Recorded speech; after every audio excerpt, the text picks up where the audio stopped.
In your entertainment news now, the timeless musical production of The King and I is playing right now at Zach Theater. Our CW star Annika Chestnut talked with the stars of the production and got a look behind the scenes at the lavish costumes.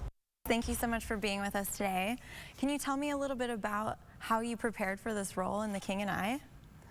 Sure. Well, for me personally, preparing for the role, doing a lot of research in terms of studying about the King of Siam, King Mongkut.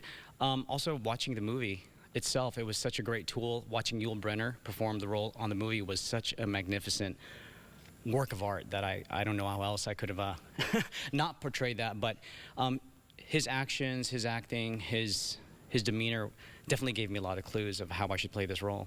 Very cool. And what about you? You play Anna.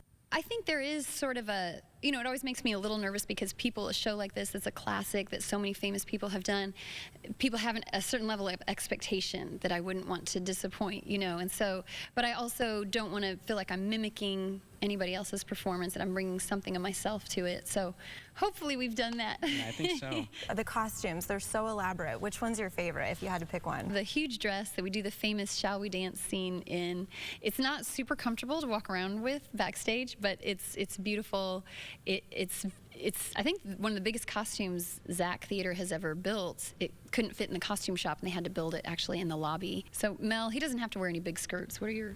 I know, he gets all the bling. Yeah, I got the bling, which I know you're a fan of. I am. My favorite costume is actually the opening act costume, where I'm sitting on the throne with that blue, like turquoise and gold pants. It just makes me feel powerful. I kind of feel like the genie from Aladdin, but not that. You kind of do. Definitely. But yeah, that's my favorite costume. And what do you guys want audience members to take away from your performance? Just the relationship that Jill and I have in terms of the King and Anna, and it also shows how East can join with West, and it's interesting because it's a mixture of two cultures. The ballet itself is it's a mixture of Thai dance and also a mixture of modern dance. Greg Zane, our choreographer, who is amazing, he's done the show, he's an expert with this choreography. It's the original Jerome Robbins choreography. And he had said that he had to put the dancers in our show through kind of a boot camp because it's very different from Western style of dance with the hand positions, which are so specific. And how long did it take you guys to learn the choreography? Dancing around on stage, it's got to take a minute. I'm really lucky because Mel, here I am in this huge dress, it's very heavy.